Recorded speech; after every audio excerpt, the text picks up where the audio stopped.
Fair use. Federal law allows citizens to reproduce, distribute, or exhibit portions of copyrighted motion pictures, videotapes, or video discs under certain circumstances without authorization of the copyright holder. This is called fair use and is allowed for purposes of criticism, news reporting, teaching, and parody, which doesn't infringe of copyright under 17 USC 107.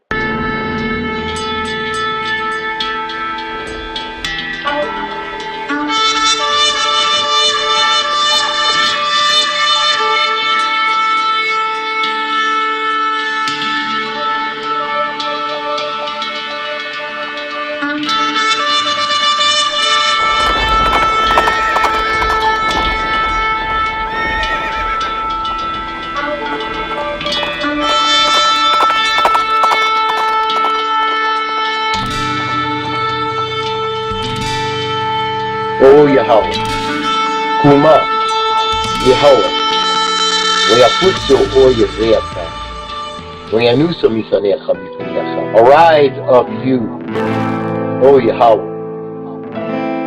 Let your enemies be scattered, and let those that hate thee flee from before thee. Give him thanks by saying Hallelujah. Bam, and welcome to Into All Truth. I pray that Ruach HaKodesh leads you into all truth and shows you things to come, and that the seed of the word is planted in your heart to bring forth fruit unto righteousness. Hallelujah, family. Welcome to Into All Truth. I have been wanting to do this video for a while, but it's very complicated because there are very tiny variables that change the calendar, and so the number of days and that kind of thing. But what I want to focus on here is the big picture. And so today we're going to discuss the Enochian calendar and how it proves many aspects of prophecy. But one of the first thing that it proves is that Jerusalem itself is the plumb line of the earth. It is the plumb line and the measure. So the Enochian calendar proves the location of Israel, the times of the second Exodus, and judgment of Babylon. And so in order to prove this to you, family, this is going to be a two-part series. And what we're going to do is we're going to do some teachings on the calendar. And we're going to look at things like Daniel's prophecy and his measures in and outside of the calendar. We're going to look at how the calendar resets, how we reconcile it with the Gregorian calendar. We're going to look at end times prophecy in terms of the death of Messiah and the third day in relation to the calendar. But there are so many other things that prove the signs of the times that are also tied to the calendar, in case it's a little bit off, because we're going to find obviously that it is. So, the signs of the times are in the sun and the moon, as the scripture says, and these are actually parts of Yahweh's calendar. But, because numbers do lie a little, we are going to look at how Israel itself right now through her awakening is proving that we are in the time of the awakening. And one of the specific things that proves the pure location of Jerusalem as the plumb line and measure of the earth is what is called zero sun noon. This proves the location of Israel, of Jerusalem. And things like the moon and the moon's apex also prove the promised land. So we're going to look at all of these things. The first part will be dealing with the calendar and prophecy.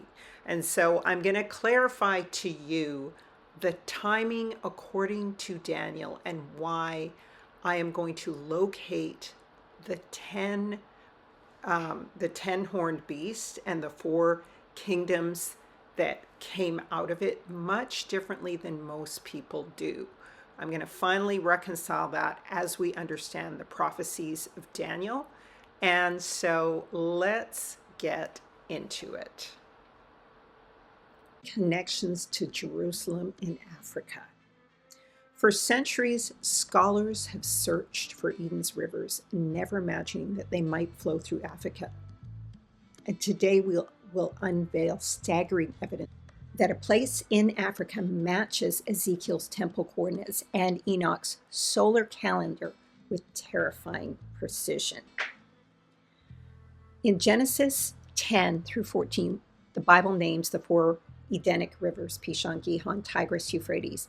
But what if colonial maps deceived us? What if Gihon isn't in Jerusalem, so-called of today, but in Africa? A specific region in Africa sits where two mighty rivers merge, just as Ezekiel saw a life-giving stream flow from Yahweh's throne in Ezekiel 47. And this river has been directed to this region. We will find that subterranean springs feed the true location of Jerusalem, mirroring Hezekiah's tunnel engineering in 2 Chronicles 32 and 30, which says that the Gihon River was directed back towards Jerusalem. And this isn't a coincidence, it's divine design. The 7-year calendar resets ties to prophetic eclipses point to Babylon's judgment, the Exodus, and the return to the homeland and the temple location. The Great Deception. There are two Zions. One is a tourist site built by Herod, and the other, a jungle city where the rivers, stars, and calendars scream, "I am here." Today we will expose the lie and follow the Enochian calendar and the signs in the sun and the moon, pointing to true Jerusalem. Prophecy, the Enochian calendar, and the 7-year reset code. Enoch's 64-day calendar and the 7-year resets and eclipse cycles.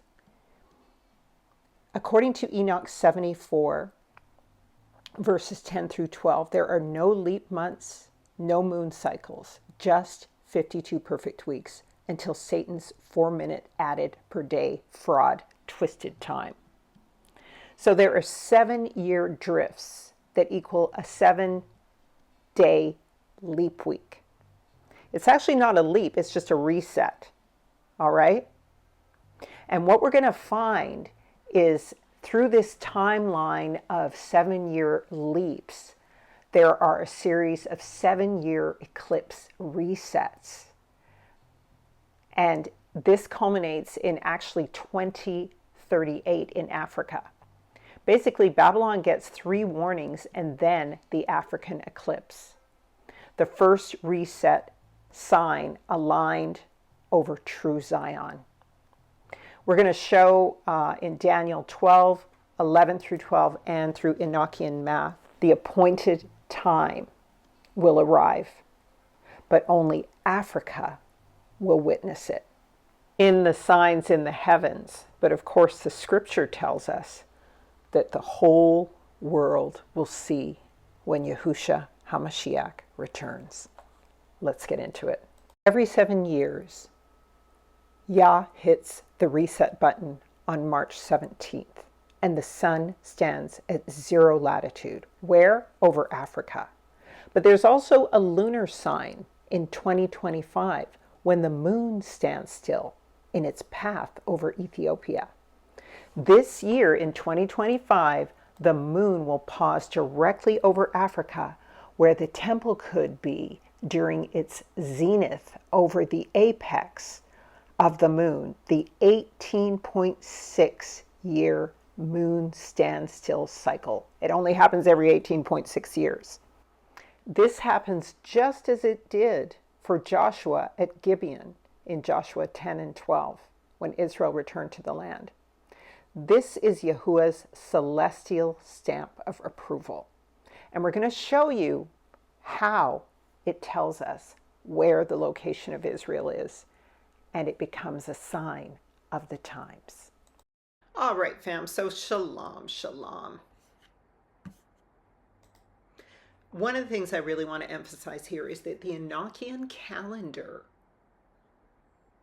is based on the book of Enoch. And there are a lot of disputes about which parts, but I believe the calendar itself is based on that. And that's because absolutely no one but the Hebrew Israelites are using this particular calendar, which starts the first day on the first day. Even the Ethiopians are using a different 13-day calendar, 13-month calendar. And so one of the things about the book of Enoch is that what Enoch says is the words of the blessing of Enoch, wherewith he blessed the elect and the righteous, who will be living in the days of tribulation when the wicked and godless are to be removed. Enoch 1:1. This book is the only book to mention the Son of Man, Yahushua HaMashiach, and his coming. Out of all biblical books, he's only called the Son of Man in the New Testament. And Enoch refers to him as such throughout the book of Enoch. So I just want you to be clear about that. And that's why this calendar points to prophecy so very clearly, because it's speaking to this particular generation of end times that we are in. And the descendants of Enoch are everybody who is on the earth today, outside of aside from the fallen angels. And so because it points to Mashiach, it's just important that we do a quick conversion to Enochian years. The Enochian year is 364 days. We're going to review this a little more in detail in a minute. But first I want to go into prophecy to set up the calendar and the days so you can get an understanding of them. So the Enochian year is 364 days, 12 months of 30 and 31.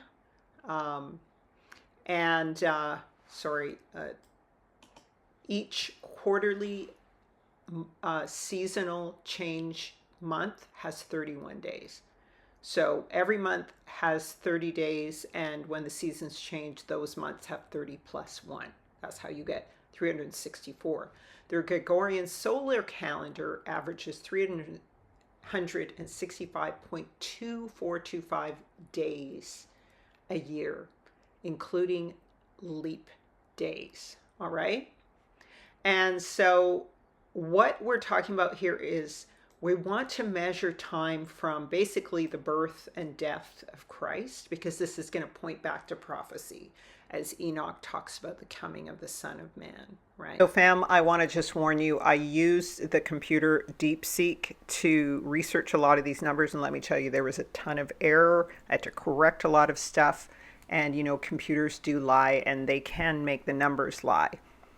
So just a warning that that's how I calculated a lot of this, but I had to really feed it a lot of information from my own calendar ahead of time. All right, fam. So let's get into this calculation of exactly where we are time-wise. And again, the caveat is this could be wrong.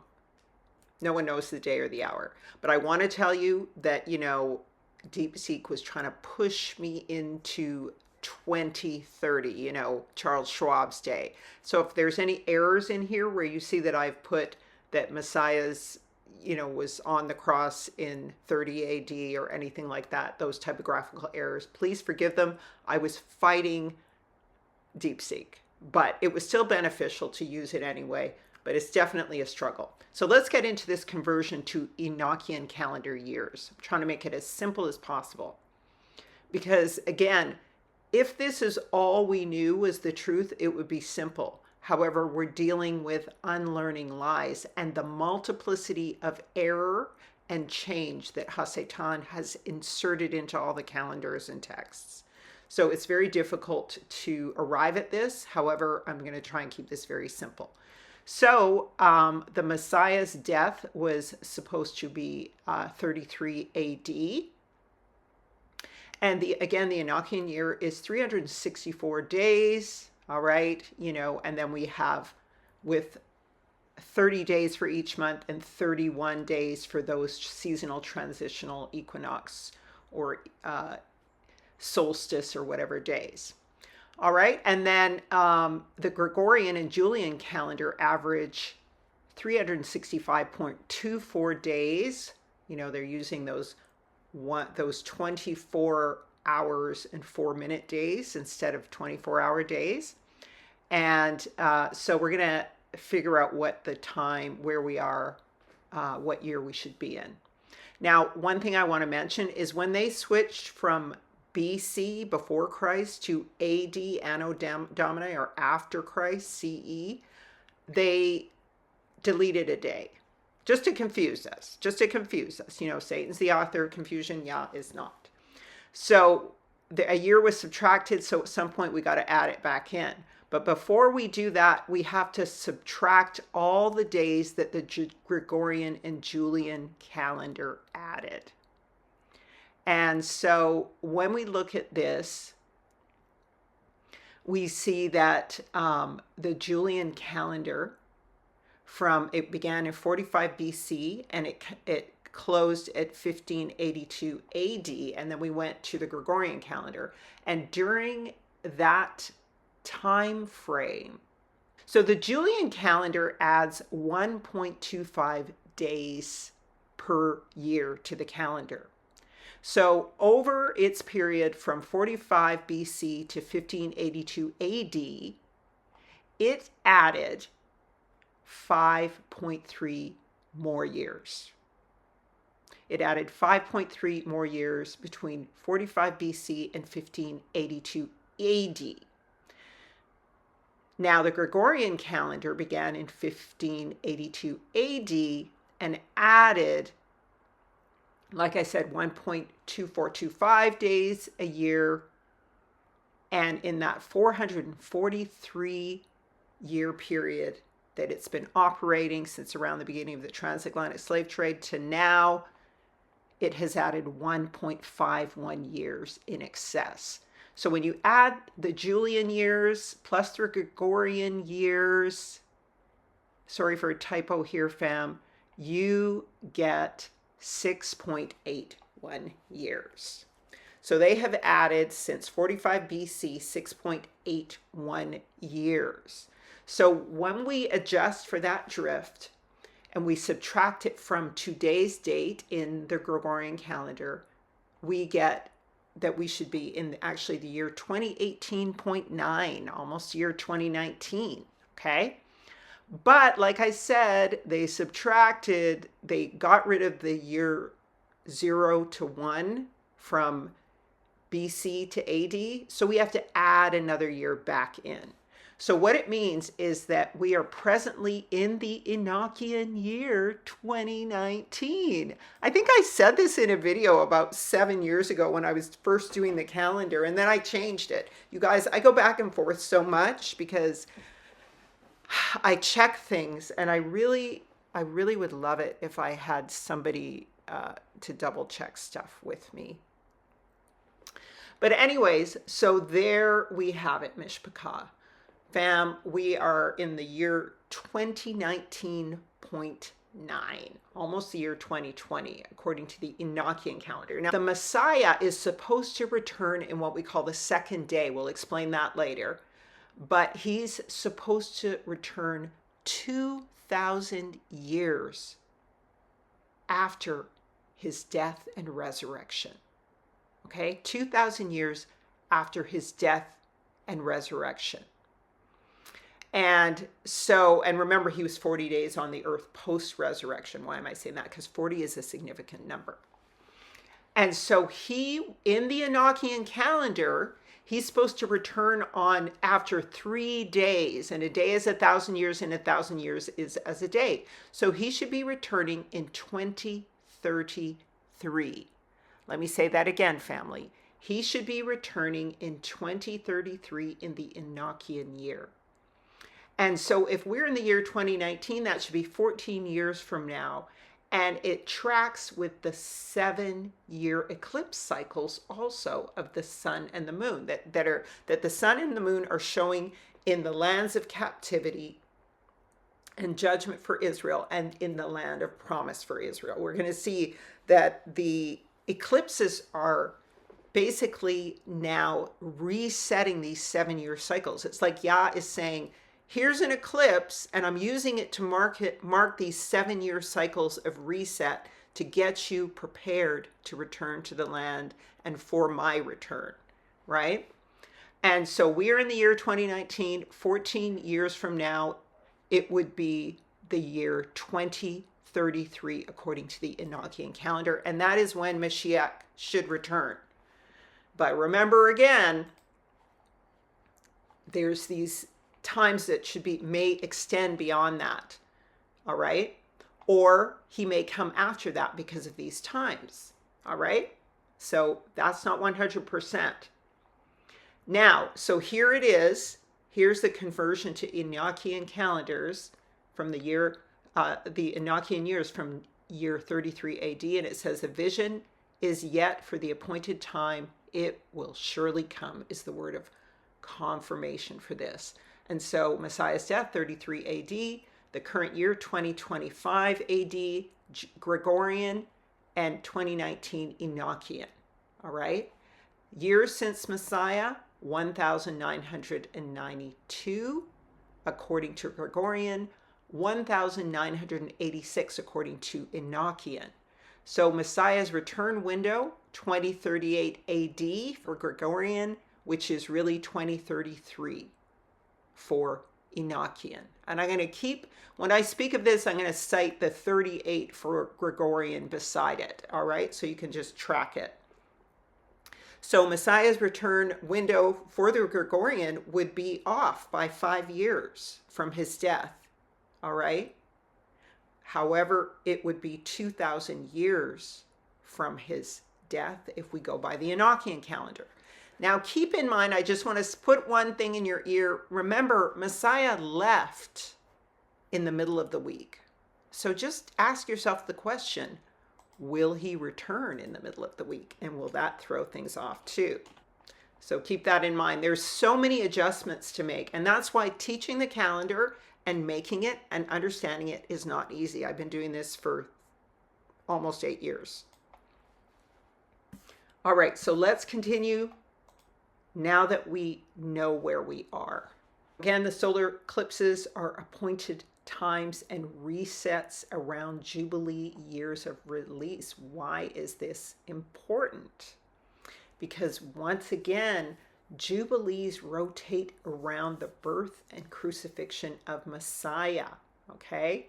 And this aligns strictly and solely with the 364-day Enochian calendar. What we're going to find also is that the Book of Enoch talks about all the movements of the sun and the moon and the stars. Genesis actually tells us, according to the Enochian and biblical calendar, that the sun and the moon are for signs and for seasons and for times. And we have lost track of the times because people observe the moon for times, or they do the Gregorian calendar. Nobody is observing this Enochian calendar except, currently for some of the Hebrews, all right? Where day one starts on day one, not in the middle of the week when the sun and moon were created. So the scripture says, I will show wonders in the heavens, blood and fire and pillars of smoke. The sun shall be turned to darkness before the great and terrible day of Yahuwah. So we know there are going to be signs in the sun and the moon and the stars to help us to understand that we are in these end times. And we're going to see how Enoch's calendar really does align with these end times signs and wonders. In particular, in Africa in 2030, 2031, even all the way to 2041, within the Enochian calendar time frames of 7 years. This one's going to be a little bit odd. But we have this apple of his eye eclipse focus on Africa. We have literally, we have 1, 2, 3, 4 eclipses taking place in the region of Africa in these 7-year periods.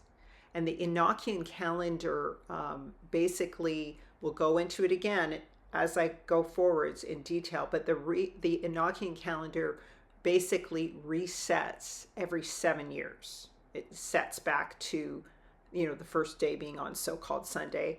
And then the equinox moves throughout the week for 7 days and resets again. All right. So 7s are very important. It's the Shabbat because Yah rested on the 7th day. And Mashiach's 1,000-year reign is going to be on the 7th day on the Shabbat. And so 7s are very important, and Enoch adheres to that. And so these signs in the heavens correspond to very important things, as I said, to the location of the temple of Israel, the Jerusalem temple. And when we read the book of Ezekiel, we find in Ezekiel 43 and 4 that on Enoch's equinox, so March 17th of every year is when the month begins, at the same time every year.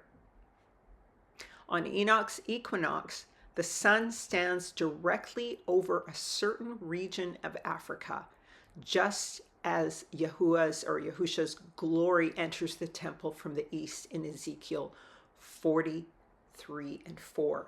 And this is what is called equinox zero shadow sun. In other words, it casts no shadow because it's a perfect 90 degrees above this land where the temple of Jerusalem will be. And it's also there in September. Okay? And this is called Lahaina Noon, or a zero shadow day. Now in the West, it happens at solstice, at summer solstice. But it happens twice a year. And of course, it's completely black in the winter in the West, right? But only in the land, the true land of Yah, where the temple of Jerusalem is, do you have this zero shadow sun day on the first day of the year and the middle marker of the year in the spring and the fall. And in this particular place, in this one and only place, there are no shadows cast at all. It's a zero shadow sun. All right. And so we're going to see also that there is going to be a lunar sign at this time in the land of the promise over Ethiopia. This year in 2025, there's going to be a moon path, and the moon will pause directly over the great continent of Africa, near the region where the temple should be. And it only does this every 18.6 years, the moon does this, and it goes to its zenith, and it stays still at its zenith, or hovers, for about 5 minutes. And it's going to do that over Ethiopia to just give us a clue to where the lands are. And this is Yah's celestial stamp of approval on the lands of the promise. And so just to review, in 2030, 31, and even 41, all of these eclipses are going to happen. I'm calling it the apple of his eye eclipse, focus on Africa, because it looks like there is an eye over this region over the next, all the way up to 2041. All right. And so this is how significant the signs in the sun and the moon and the stars are as per scripture. But let's go ahead and move forwards to look at prophecy, because we're going to have to get an understanding of the number of years or days or prophetic timelines, so that when we look at this calendar, we're going to be able to say, oh, are we in the timeline? Is it pointing to the timeline? How much time has passed? So some of the biggest timeline prophecies obviously are in Daniel and Revelation, but Daniel is really the best one. And so this is actually the final beast here. So let's just read here in Daniel 12 how long this beast system is going to last, when it starts, and when the beast system starts, how long it's going to last, and how long Israel is captive for before time ends. And we're also going to see that time maybe stretches out a little bit further past the deliverance of the Israelites, as the nations are judged in the Great Tribulation. So what can we learn from Daniel to tell us about that? Well, in Daniel 12, it says just ignore this, I'm going to get back to it in a minute. And I heard the man clothed in linen, which was upon the waters of the river, and he held up his right hand and his left hand unto heaven, and sware by him that liveth forever, that it shall be for a time, times, and half a time, when he shall have accomplished to scatter the power of the holy people all these things shall be finished. So what he's referring to here is the beast scattering the holy people. Okay, and there are four beasts. We're going to go back to them in a minute. There's four beasts, and the fourth beast morphs into an even bigger, worse beast after Israel is delivered. But let's look at some more timelines here that are going to be relevant. And he says, oh, he's very afraid, and he says, what shall be the end of these things? He says, okay, so all these things will be finished after a time, times, and half a time. So that's like 3.5 years, or 1,000. Basically, it's like 1,260 to 90 days. Okay. And then he says, and I heard, but I understood not. And then I said, my Lord, what shall be the end of these things? And he said, go thy way, Daniel, for the words are closed up and sealed till the time of the end. And many shall be purified and made white and tried, but the wicked shall do wickedly, and none of the wicked shall understand, but the wise shall understand. And from the time, so he gives them another time here, though he's generous, right? He says, from the time that the daily sacrifice shall be taken away, so that's after Mashiach, when the temple is destroyed and the daily sacrifice taken away, and the abomination that maketh desolate is set up, there shall be 1,290 days. All right, so that's 30 more days than this time, times, and half a time. All right, and a day is as 1,000 years, and 1,000 years is as a day. So just remember that. All right. Now, Revelation 2:14 says that the woman, who is Israel, was given the wings of an eagle, that she might fly into the wilderness, into her place where she is nourished for a time, times, and half a time from the face of the serpent. So that corresponds to the captivity of Israel after the beast is set up. All right. Both of them say a time, times, and half a time. All right. And Micah says, be in pain and labor to bring forth, O daughter of Zion, like a woman in travail, for now shalt thou go forth out of the city, and thou shalt dwell in the field, and thou shalt go even to Babylon, and there thou shalt be delivered. There Yahuwah shall redeem thee from the hand of thine enemies. So Babylon. So this Babylon, America, is the wilderness that Israel is captive to. She's captive to the four corners, but Judah in particular and the 10 tribes are in America, Babylon, and Canada. Okay. And Daniel 9 tells us regarding Israel being free when he shall have accomplished to scatter the power of the holy people, and all these things shall be finished. Okay. All right. After Israel is freed, then in the days of these kings, the kings of this is a beast with 10 horns. In the days of the 10 kings of the 10 horns, God will set up a kingdom. Yahuwah will set up a kingdom which shall never be destroyed, and the kingdom shall not be left to other people, but it shall break in pieces and consume all of these kingdoms. So I'm about to show you what these kingdoms are, but I want you to be familiar with this time, times, and half a time, 1,260 to 1,290 days. Because from the time that the beasts was set up was 1,260 years ago. All right? 1,260 years forwards to the release of Israel. That's the marker. And then there will be another 30 years after that there will be turmoil, and the kingdom will be being set up, and the Antichrist will be taking place, and it's kind of blurry. All right. But I just want you to keep those 1,260 days in mind. All right. And know that the kingdom of Israel will be set up at the same time that these other kingdoms are falling and their false Christ is set up. All right, keep that in mind. That's the point of why I'm showing you this. So who are these four beasts who became this grotesque beast? The final beast, which I believe, as you know, is America. You don't have to agree with me, but I've got a ton of videos on it.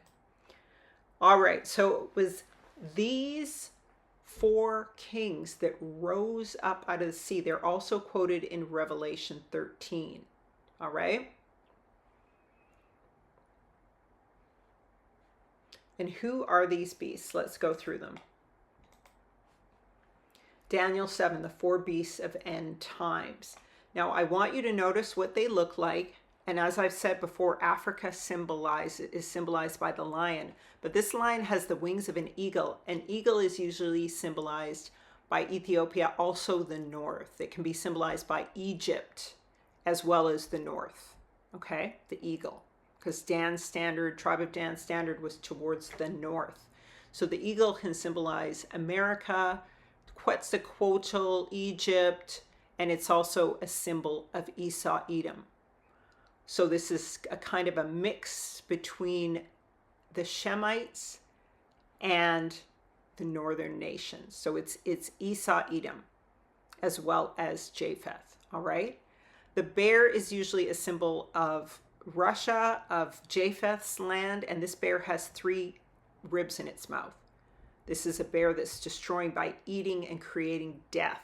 So it has 3 bones in its mouth. It's destroying kingdoms. And then the final image is a leopard with 4 wings, again, of an eagle. So let's go into the description.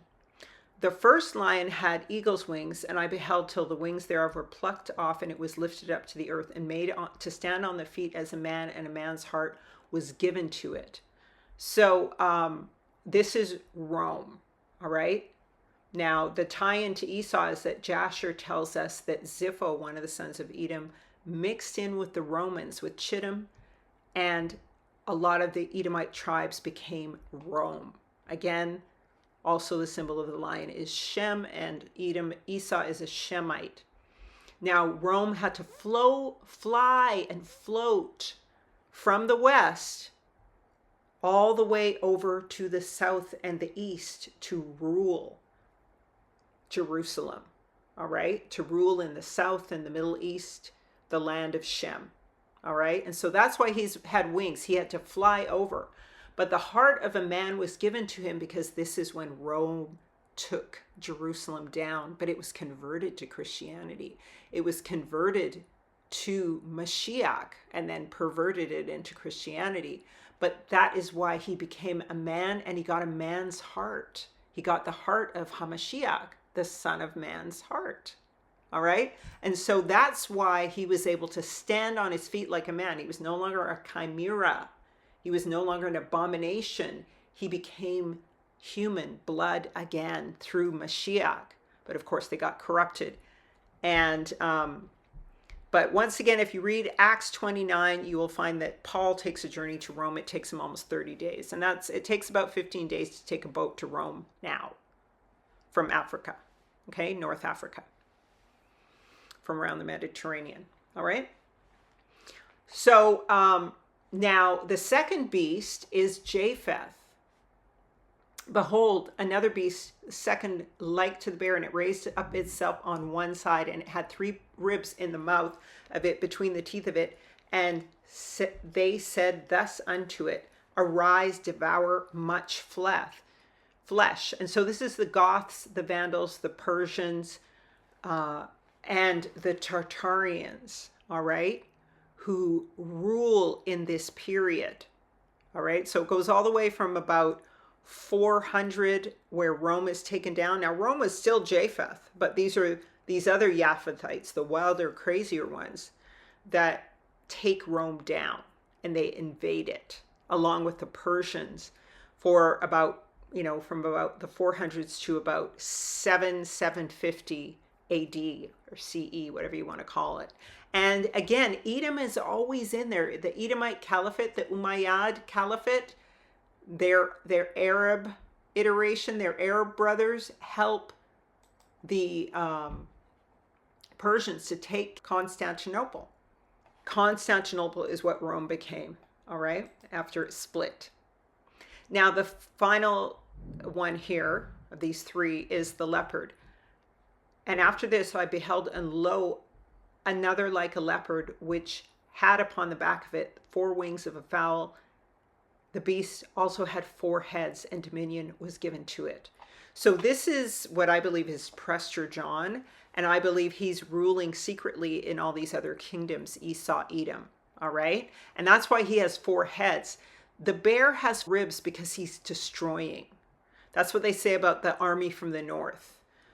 A garden of Eden before them, and a wasteland and desert behind them. They destroy.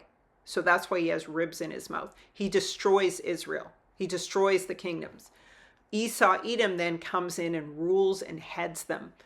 How do we know this? Because the scripture says in Jeremiah 13:23, can an Ethiopian change his skin, or a leopard his spots? Neither can you do good who are accustomed to doing evil. So one of the symbols of Esau, Edom is the leopard. All right. It's actually the jaguar, otherwise known as the melanated panther, the jaguar. All right. And so this to me is Prester John, because we're going to find out he rules the whole world. I don't want to go too much into that, but here we see the Khazars, here we see Prester John, even ruling from 775 AD. It's made mention that he was conquering the American empire of Kalas, like the area of California. He was also ruling the Mongols in Eastern Asia, all right? And he was also he was bringing the kings of Salvanus Taltechus into Britain. Meanwhile, other Edomites, the Arab ones, are in that region. They're all in that region. They're also the Byzantines, because what? Esau, Edom was also Rome. So he's secretly ruling behind the scenes, and he's ruling overtly in Africa. All right. Now, the thing I want you to notice about all of these groups is that the Tartarians, they started to really form, especially the Khazar conversion, was in the 8th century. That's in the 700s. It says 700 to 786 CE AD. That's when King Bulan ruled, converted to Judaism, and he also protected the Byzantine Empire. So these are Tartarians. This is the same thing, same time, around 775, Prester John. And now we look at Esau, Edom hands over the Black Arab identity to the Ottomans, the Slavs, the Janissaries, around 750, around the same time. All right? Charlemagne takes over the Byzantine Empire, throws it down, is crowned Charles I, Holy Roman Emperor Charles I, Charlemagne, is crowned by the Black Pope Leo III in 800 CE AD. All right? And the Byzantine Empire is undone. So it's the Black Popes handing power to the Black Edomites, the Black Edomites handing power to the white Japhethites, to the Arabs. They're all ruling at this time. And then the Huns come in and they take down Russia and Kiev and everything. And the Huns move all the way through into Britain. And so you have this fake monarchy, Saxe-Goldberg Khan. You even have British William the Conqueror, who is a Japhethite. This is when you have these Khan who are Tubal-Cain. These are the Japheth Canaanites. And you have the Hamitic Canaanites, who are mixed with the Chinese, etc. All right? So they actually defeat Prester John. And then they run right west all the way through to Europe, and you have what the European families ruling today, claiming to be Israel, claiming to be Jews, and all of the rest of it. So these are the 4 beasts, but the thing I want you to see, 1,260, really 260 years ago, is about when this happened. So it says it'll be for a time, times, and half a time, when you shall have accomplished to scatter the holy nation. So it's these groups who scatter Israel. All right. So these are the black popes. You can see this is Prester John, but he's got a cross, yet he's got a turban. And he calls himself Master, King of Kings, Lord of Lords. He's ruling the four corners of the earth, he's the third beast, the leopard with four heads. All right. Then comes the fourth beast. Like I said, this is the Canaanites, Gog and Magog. And I saw in the night visions, and behold, the fourth beast, dreadful and terrible, strong and exceedingly, and it had great iron teeth. It devoured and brake in pieces and stamped the residue with the feet of it, and it was diverse from all the beasts that were before it, and it had 10 horns. And I considered the horns, and behold, there came upon them another little horn, before whom there were 3 of the first horns plucked up by the roots. And behold, in this horn were eyes like the eyes of a man, and a mouth speaking great things. And I beheld till the thrones were cast down, and the Ancient of Days did sit, whose garment was white as snow, and the hair of his head like the wool of pure wool. His throne was like the fiery flame, and his wheels as burning fire. So this is the Canaanites, who are the 7 nations, and the Khan ruling together. Tubal, Cain, Khan, Japheth. All right. And I've shown you in all my maps on, how North America is the land of 7 mountains, Septimus Severus. And so this is the Canaanites are currently ruling, and the Khan, all right, have been conning us all, and they Canaanized scripture, all right, and they brought forth the fake Christ. And so Gog and Magog, Khan, the black popes handed power over to the Huns and the Khan, and these two run the world now. Japheth, Ham, and Esau of Shem. All right? And they've given power to the 4th kingdom. And one of the things Charlemagne did, and I want you to keep in mind that these Germans were called Black Palatine Boers, who then moved over to America, okay, in the 1700s. And Ferdinand, the popes and stuff, allowed Protestants and Muslims and Catholics to practice their faith. They also made treaties with the Huns, the albino Huns. So those are the white Huns, all right? Ottomans, Janissaries, all of those who had taken over the black Arab identities. So this was the big switch over to Japheth, which was enabled by Esau and his descendants. Okay? And so then we have this final beast that comes up out of the sea with the 10 horns. All right? And it says that power was given unto him 42 months. Okay? Opened his mouth to blasphemy against God,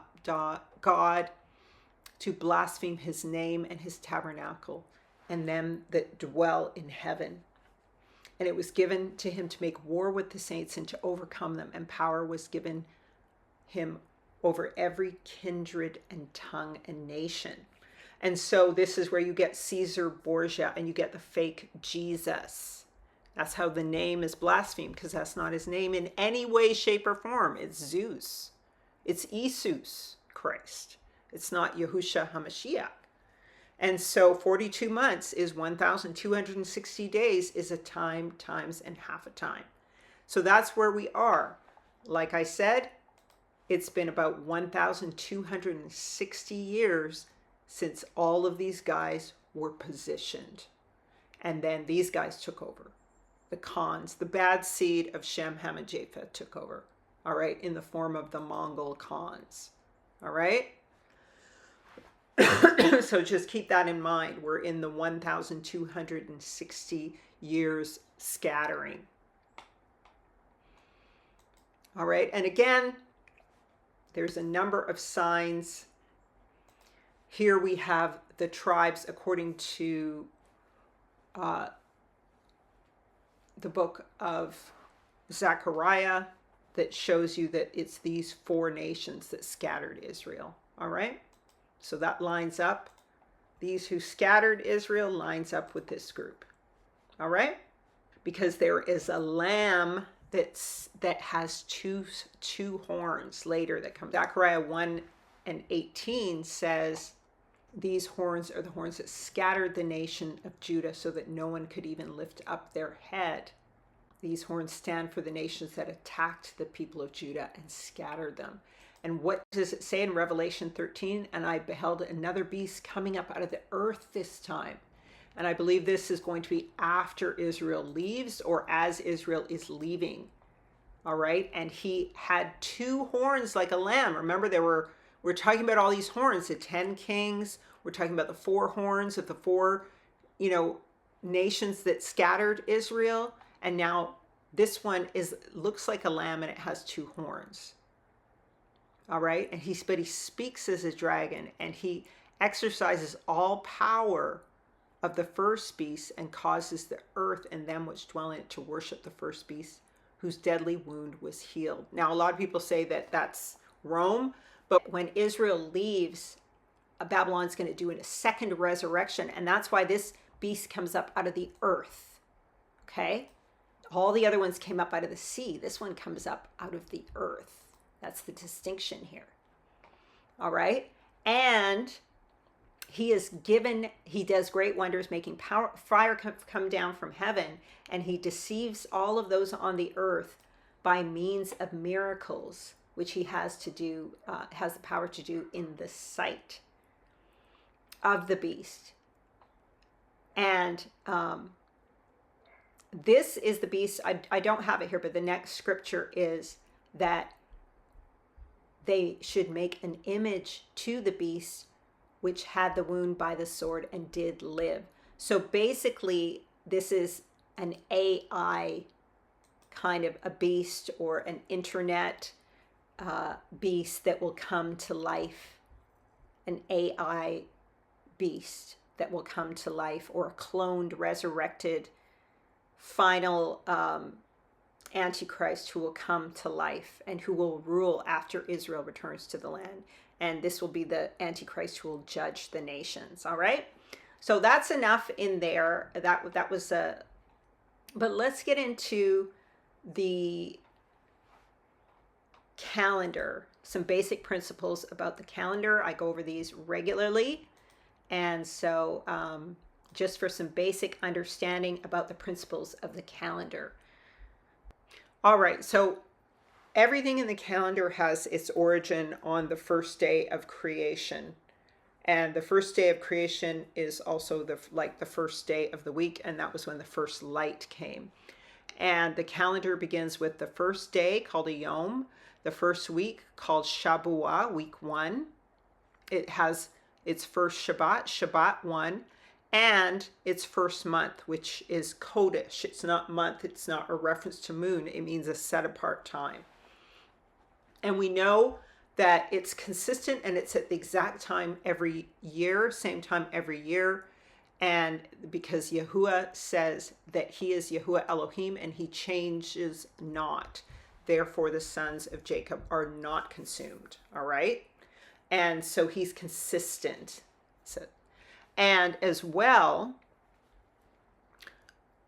when Yahuwah divided the darkness from the light, when he created light,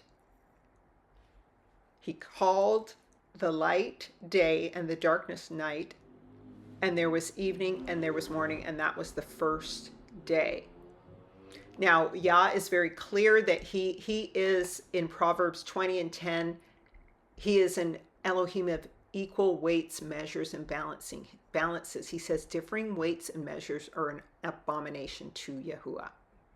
All right. And he says, do not add to the word which I command you, neither shall you diminish aught from it, that ye may keep the commandments of Yahuwah, your creator, which I command you. So he doesn't like things being added to or taken away from, is the point here. All right. That's an abomination to him. And so there are calendars, like we said, the Gregorian adds really 1.25 days every year. The Julian calendar, or actually the Ethiopian calendar, has 13 months. All right. And they subtract days okay, in both calendars, like Julian and Gregorian. So these aren't equal weights, measures, and balances. The Enochian calendar has exactly 24 hours, 1,440 minutes. And so this aligns with 144,000 chosen of Israel and the temple measurements. All right. We're going to see as we go down the line. But remember, 1,440 minutes. Just remember 144 with a zero at the end. We're going to see how significant 144 is to time. All right, and so a Shabbat or Shabbat is a week of appointed times, like, for example, unleavened bread. So I'm not going to go too much more into that, but here is the building of the temple, and this is very relevant, all right? Because the actual temple is 12,000 furlongs by 12,000 furlongs. That's 144,000 square. Now, when we look at this calendar, the sun and the moon move through 12 gates. All right, so 12, and the heavens, there's a scripture that says that the heavens were divided according to the number of the tribes of Israel. So that's 12 divisions in the heavens. So we've got all these 12s times 12s, right? And so the final temple is, if you do 12,000 furlongs by 12,000 furlongs, that's 144. Right, so that's 144 million cubic furlongs, okay? That's the base is that size, but the rest of it's doubled in the upper temple, all right? So this is the significance of the 144,000, who are the 12 set apart tribes who are transformed as well. Now, Kodesh, not moon. In other, like I said, the Bible, especially the Masoretic text, which actually takes away 1,000 years, is actually off on this. It keeps saying new month, saying it's new moon all the time. But these are all the nations, as I always say, who celebrate the new moon for calendars.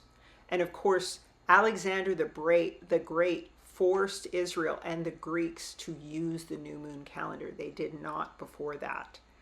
And so the Talmudists, the Islamists, the Russian symbolism of the moon, the Buddhists, the witches, Satanists, and Vikings all use a moon calendar, okay, moon-based calendar, all right?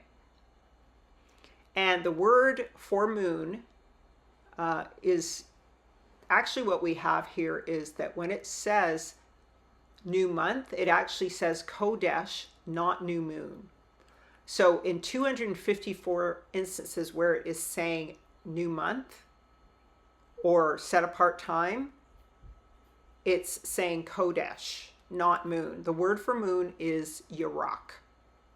All right, Yarok. And this refers to places like Iraq. It means lunar month and cycle. It refers to Jericho, which was the enemy of Israel. And it is another word for New York or York. Okay?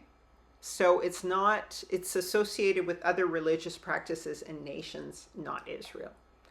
All right, and in the end of time, it says that there will be no need of a sun or a moon, for Yahuwah is going to light the final kingdom of Israel. It says the moon shall be confounded and the sun ashamed when the Elohim of hosts shall reign in Mount Zion in Jerusalem before his ancients gloriously. Isaiah 24 and 23.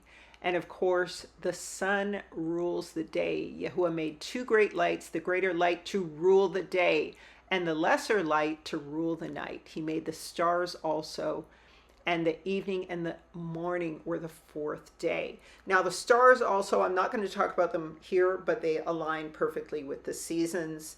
That's what the Big Dipper does. It represents the four seasons, and it aligns also with the March 17th spring equinox, okay? The prophetic year is 360, but that's another thing. But it's 364 days because, like I said, the transitional days can be invisible when you're talking about prophecies. So it becomes 360 days, like a circle is 360 degrees, right? And I think that probably relates somehow to the reset. I don't know how. But so there are, like I said, there's 12 parts to the Shamayim, says Enoch.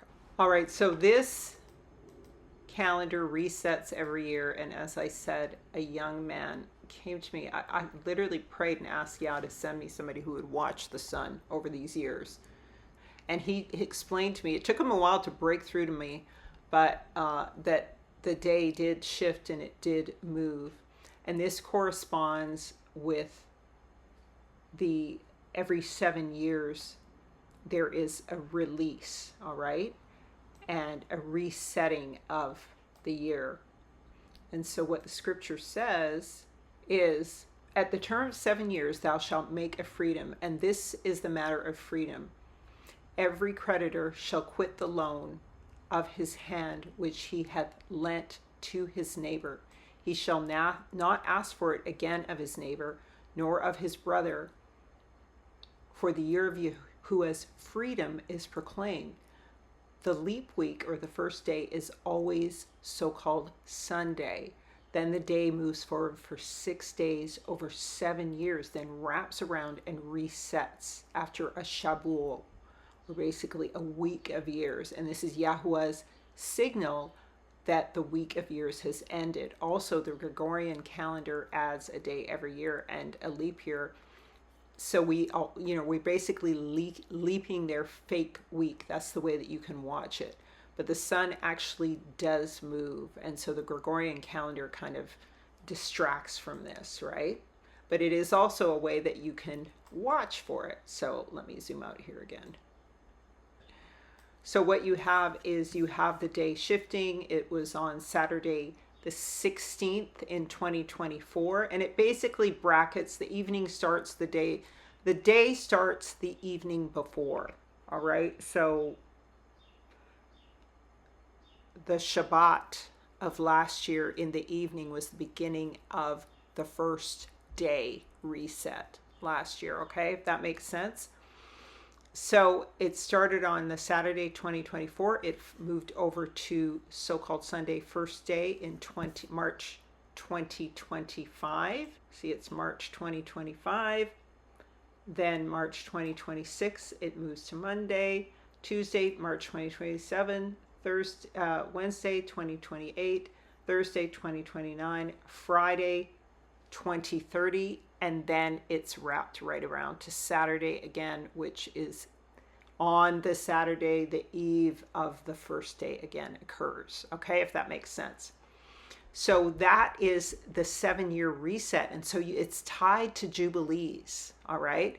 Because time is measured what? In weeks of years. Time is measured in weeks of years. To review the 7-year reset, they call it a leap week. Every 7 years is a leap week. It restores the alignment with Yahuwah's created order according to Enoch 74:11 and Leviticus 25:8 through 10. And it compensates for the 7 days of drift caused by Satan's 4-minute-a-day lie, per Exodus 16:28 through 30. All right, so equinoxes reset every 7 years, March 17th, 2024 through March 17, 2031 will be the next one. 2038 will be the one after that. There are literally eclipses. It was marked also by eclipses in 2017 and obviously 2024. So these are Yahuwah's signs, according to Genesis 1 and 14, that confirm his covenant, literally his covenant. Here it is. We're just repeating it here again. The leap week restores alignment, mirroring Yahuwah's Jubilee order. Now, it's not exactly leaping weeks, it's just resetting them. So the sun moves throughout the week in order that you're able to track the reset. All right? And in terms of historical corruption, Jeroboam's sin was that he instituted moon-based feasts, according to 1 Kings 12 and 32 through 33, because he didn't want Israel to go back to the southern kingdom and worship, and for the kings of Judah to be set up again. All right. And this was condemned as idolatry. It happened in Deuteronomy 17 and 3 when they made the golden calf. That was Baal worship, sun and moon worship. It's also what the Jews do today, who use the moon calendar, and so many of the Babylonians do, using terms like months, as we said, referring to Iraq, new moon. And of course, Yahuwah warned that lest you lift up your eyes to heaven, and when you see the sun and the moon and the stars, even all the hosts of heaven, should be driven to worship them and serve them, which Yahuwah thy Elohim has divided unto all nations under the whole of heaven. So he just warns, do not worship the sun and the moon. That's exactly what they did. And when we look at this definition of the year, all right, I already went over that, but one of the things I didn't say was that Jubilee 6 and 32 through 38 says, and Yahuwah commanded the children of Israel that they observe the years according to the reckoning 364 days, and these will constitute a whole year, and they will not disturb its time from its days and from its feasts, for everything will fall out in them according to their testimony, and they will not leave any day nor disturb any feast. In other words, the feasts don't move. They're at the exact same time every year. But he warns, but if they do not do this, if they neglect and do not observe them according to his commandment, then they will disturb all their seasons, and all their years will be dislodged from this order, and they will disturb the seasons, and the years will be dislodged, and they will neglect their ordinances. And all the children of Israel will forget and will not find the path of the years, and will forget the new months and seasons and Sabbaths, and they will go wrong as to the orders of the years if they don't do this method of observance of time. And of course, most of the Hebrews and all of the Jewish people, almost all of them, and the Gentiles are in this moon-based calendar if they're returning to the law. So, all right, fam. So before we go any further, I just want to remind you that we are going to use things like Daniel 12, again, as I said before, to track the lapse of time in prophecy. And so I already mentioned these cycles of 3.5 years, or 1,260 days, as signs in scripture of time lapsing and judgments or whatever being over. So we already talked about the woman who is sent to the wilderness, just for review, of Babylon. This is talked about in Isaiah and Daniel and Revelation for 1,260 years. Also, the two witnesses coincidentally prophesy for 1,260 years, which is 3.5 days. This is the equivalent of 42 months, 1,260 years.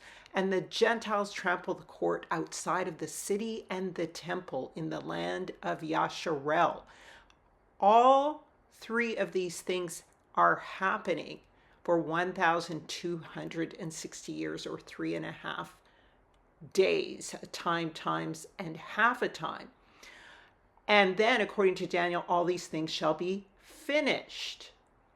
But we also have a quote where it says in Daniel, blessed is he that waiteth and cometh to the 1,305 days. So there's also and I mentioned a 1,290 days, right? But there's this 1,335th day. Blessed is he who makes it to this day. And it is 75 days after all these things shall be finished. The judgment, the time of Jacob's trouble shall be finished. Then there's a 75-day period to a certain end. And so I believe that includes the tribulation of the Gentiles and the great tribulation of the unsaved somehow. And I can't really number that out yet. I don't fully understand it yet. But there's also this 1,290 days, which gives us a little bit of a clue. So 30 days after the 1,260 days, when all these things shall be finished for Israel, right? They've atoned. There's a 30 days later that, because the abomination of desolation was set up in Daniel 12 for 1,290 days. So 30 days, it'll be out there 30 days longer than Israel's exodus and return to the land. So this is what I mean. It seems like the nations and the Gentile churches are being judged. The 5 to 6 candlesticks are going through the tribulation here. And then I believe that this last 45-day period is the Great Tribulation. That's what I believe. And so we're going to see if I can prove that out. But remember, all of this is speculation, and my math can be faulty. And I have to tell you, family, DeepSeek kept forcing me, fighting me, not only on the 0 sun day location exactly, but also on this 2030 date. Wanted me to hit 2030 because we know Charles Schwab talks about this 2030 date, and I'll mention that again. But I just was being, the math in DeepSeek was just all twisted and confusing, yet it was helpful at the same time. But I had to really listen to the Spirit to get it right. But I'm not going to say, nobody knows the day or the hour. We're talking about perhaps the year, but I'm not going to say 100%. This is just my theory as I've studied with Yah, and that, as I've had to learn, can change. All right. So now I just wanted you to remember that and put a pin in it. But let's return to the calculation of the Enochian calendar, because I would like you to know where we are right now, what year we are in, based on what I've told you about the Enochian calendar calculations. So just to review again where we are, the Messiah is supposed to return in what we call the second day. We'll explain that later. But he's supposed to return 2,000 years after his death and resurrection. Okay, 2,000 years after his death and resurrection. And so in the Enochian calendar, he's supposed to return on after 3 days, and a day is 1,000 years, and 1,000 years is as a day. So he should be returning in 2033. Let me say that again, family. He should be returning in 2033 in the Enochian year. And so if we're in the year 2019, that should be 14 years from now. And it tracks with the 7-year eclipse cycles also of the sun and the moon, that the sun and the moon are showing in the lands of captivity and judgment for Israel, and in the land of promise for Israel. We're going to see that the eclipses are basically now resetting these 7-year cycles. It's like Yah is saying, here's an eclipse, and I'm using it to mark these 7-year cycles of reset to get you prepared to return to the land and for my return, right? And so we're in the year 2019, 14 years from now, it would be the year 2033, according to the Enochian calendar, and that is when Mashiach should return. But remember again, there's these times that may extend beyond that, all right? Or he may come after that because of these times, all right? So that's not 100%. Now, so here it is. Here's the conversion to Enochian calendars from the Enochian years from year 33 AD, and it says, "The vision is yet for the appointed time, it will surely come," is the word of confirmation for this. And so Messiah's death, 33 AD, the current year, 2025 AD, Gregorian, and 2019 Enochian, all right? Years since Messiah, 1992 according to Gregorian, 1986 according to Enochian. So Messiah's return window, 2038 AD for Gregorian, which is really 2033 for Enochian. And I'm going to keep, when I speak of this, I'm going to cite the 38 for Gregorian beside it, all right? So you can just track it. So Messiah's return window for the Gregorian would be off by 5 years from his death, all right? However, it would be 2,000 years from his death if we go by the Enochian calendar. Now, keep in mind, I just want to put one thing in your ear. Remember, Messiah left in the middle of the week.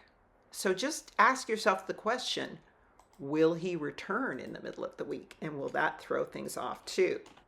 So keep that in mind. There's so many adjustments to make. And that's why teaching the calendar and making it and understanding it is not easy. I've been doing this for almost 8 years. Now that we know where we are, we can't fully trust HaSatan's calendar because there are lots of inconsistencies. He adds, he takes away, which, as we said, you're not supposed to do. He takes away from time. He does all these things. And though the Bible does say in the 1260th year, everything will be finished, like I said, there's these other variables that might come into play.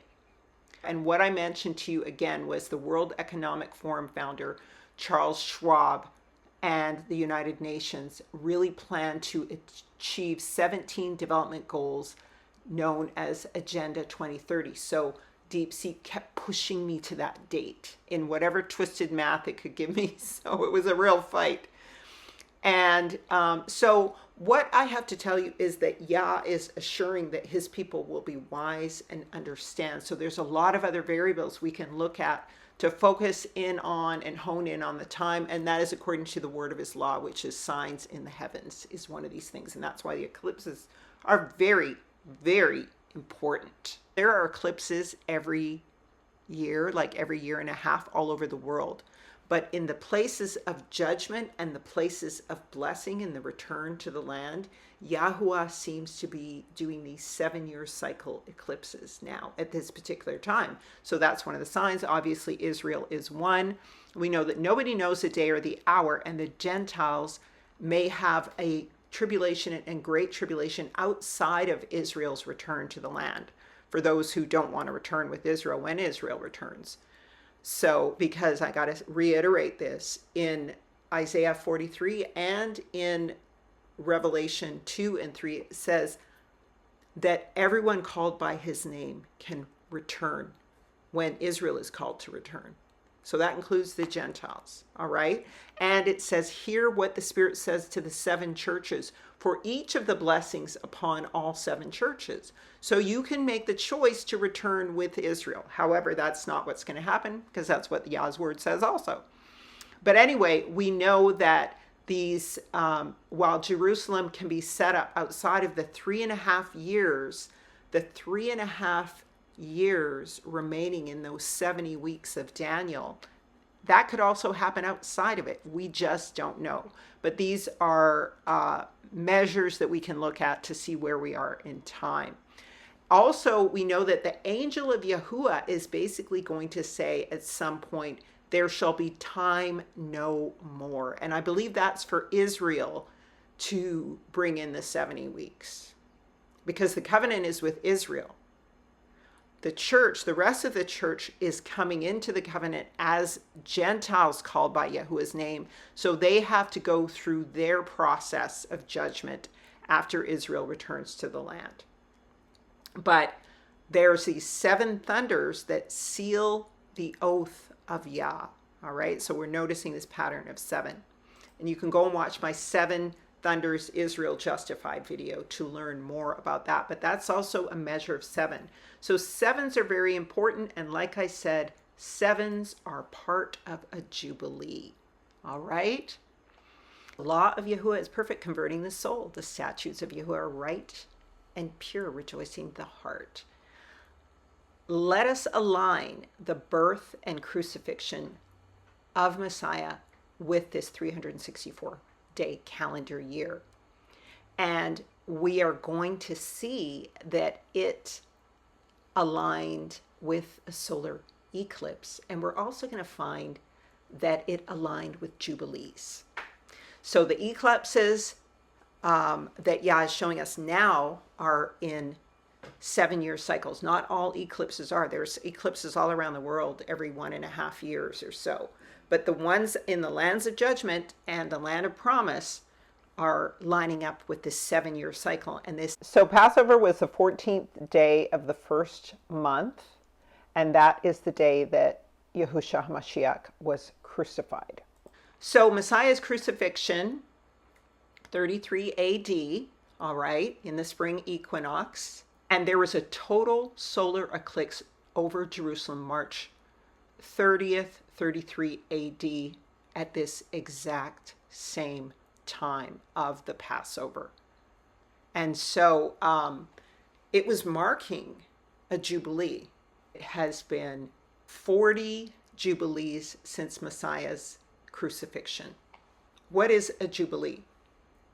The Jews call it a 7-year Shemitah, all right? So again, it resets every 7 years. A jubilee is 49 years, so 7 Shemitah cycles, 7 times 7, as I said, in the 50th year is a jubilee. Okay, key, the jubilee is the 50th year, not the 49th year. And we know that Messiah died in the 79th to 80th jubilee, give or take a few years, based on Satan's corruption of the calendar and lies. So that's always a factor. That's why we have to look at these other variables. So the Daniel prophecy basically said that it would be 70 weeks before Mashiach came, and when Israel would be able to seal up the vision and the prophecy to make an end of sin and anoint the most holy over 70 weeks of years, all right? 70 times a week of years is 490 years, all right? 70 times 7 is 490 years. And that's defined in the Bible.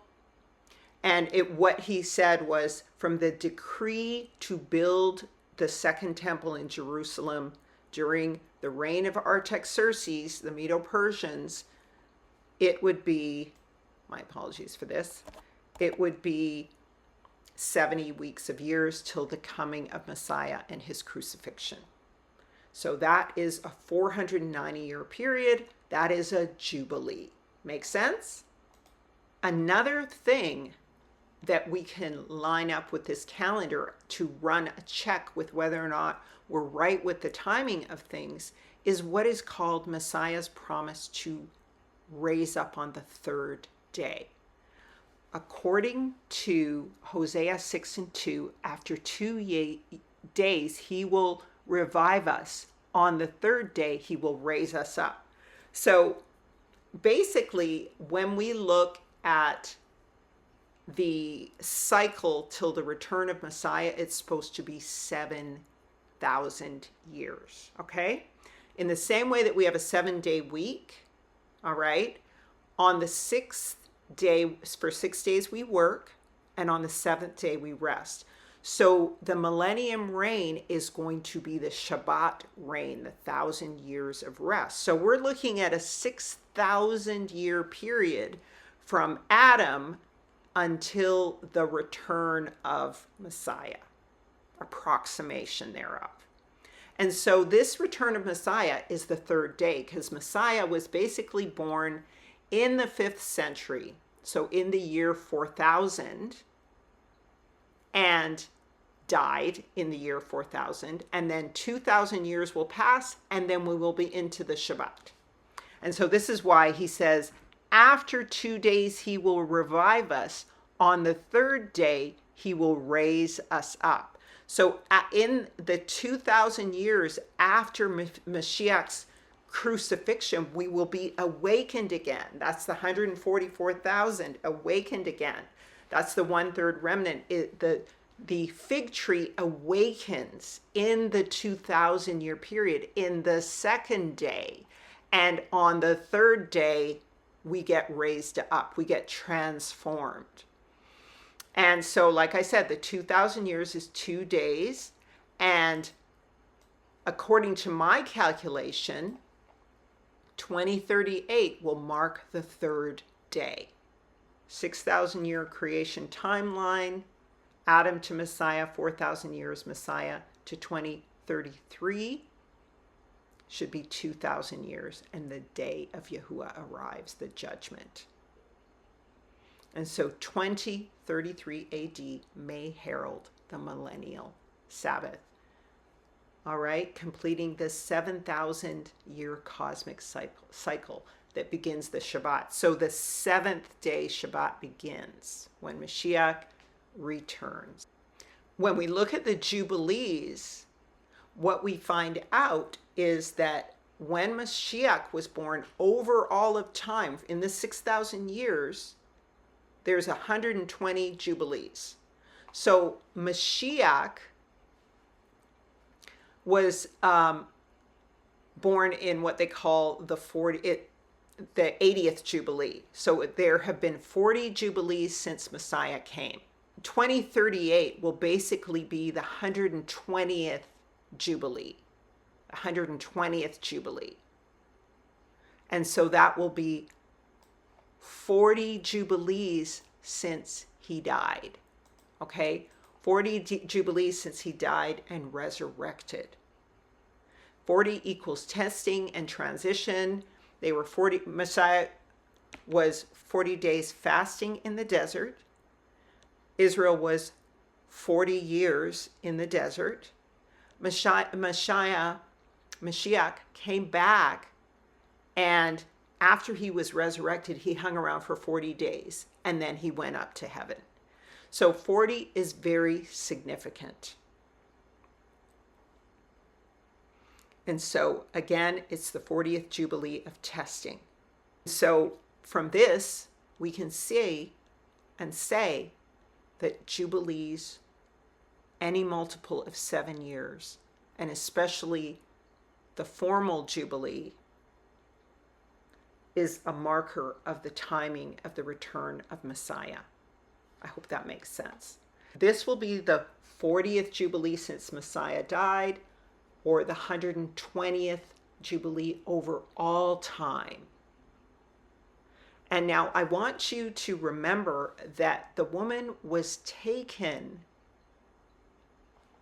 into the wilderness of Babylon to be tested.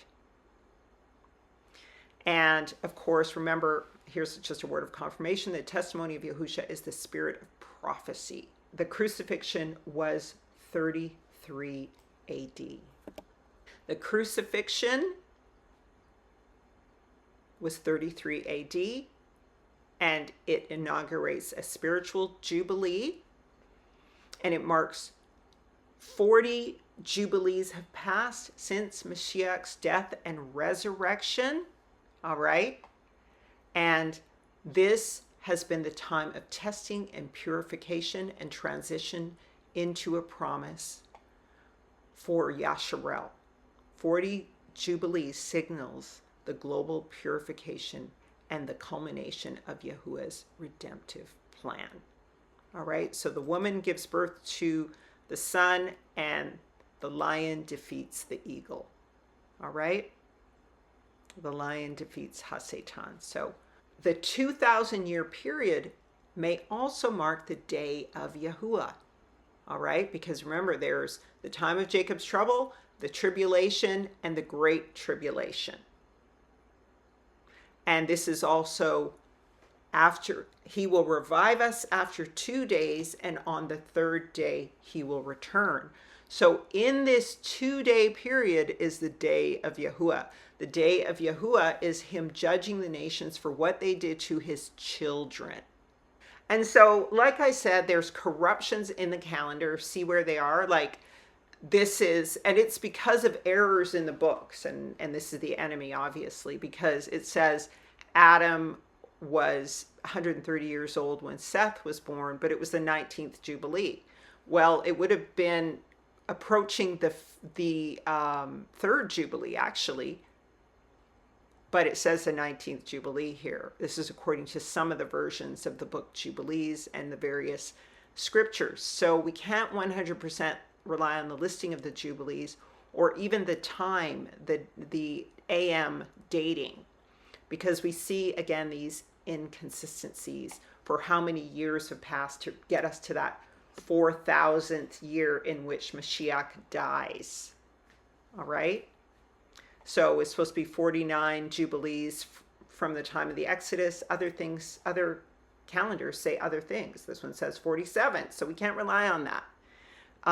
The year AM, the amount of time elapsed or whatever, is also inconsistent. It says in one version, it said Messiah was born in 3676, and then it said that he died in 3950, which is the consensus. It was 3950, but it should have been like closer to 4,000. That would be the fourth day that he died in, right? The 80th Jubilee. So we can't go by that, but it's in and around the right area, right? It's almost at 4,000. So there's something off. And so this is why we have to look at what Yah says, the signs in the heavens, as our measure of time. So are we in a Jubilee? We are not. A lot of people are saying, oh, this is the Jubilee, this is the Jubilee. People are always saying that, right? But the Jubilee would be in 2033 by the Enochian calendar, which is 2038 by the Gregorian calendar. All right? So we're not in a Jubilee according to the Enochian calendar, but we would be in 2038 in the Gregorian calendar, which is 2033 in the Enochian calendar. So again, I'm just showing you this to show you inconsistencies. But the point is, again, the key takeaway I want you to understand about the cycles of Jubilees is that the 490-year prophecy culminated in the crucifixion and resurrection of Mashiach, while 2033 will mark his imminent return. 2033 in the Enochian calendar, that would be 2038 in the Gregorian. And so 6,000 years is 50 Jubilees, and 120 Jubilees will begin the millennial reign. And we see this 12 in there because of the numbering system of Yahuwah is always using the 12 tribes.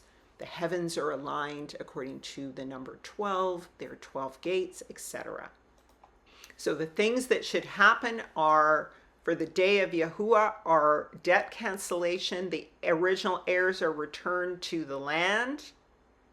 It parallels the 40 years in the desert, right? The 40 days fast of Yahusha. And it is likely tied to the Feast of Trumpets. And who's ruling in America? Trump, right?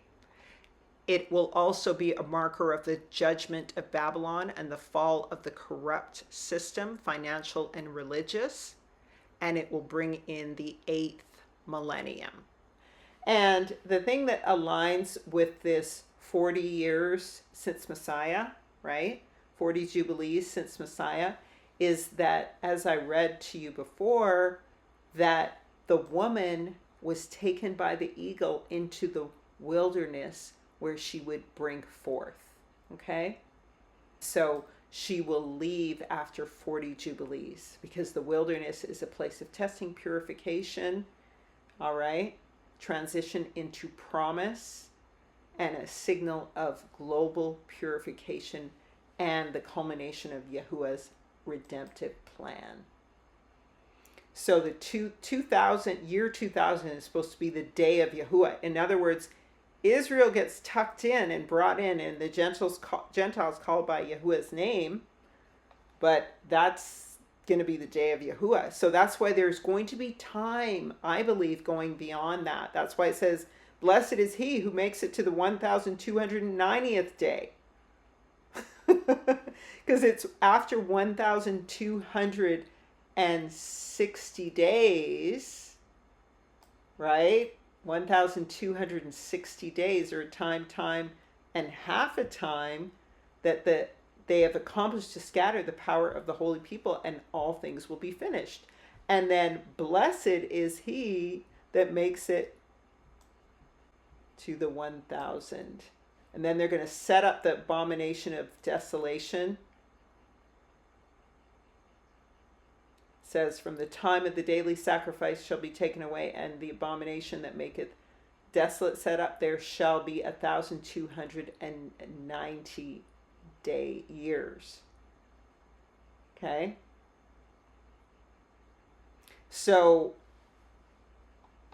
I believe that the worst manifestation of the Antichrist will come up after Israel has left, because the Gentiles have to be judged.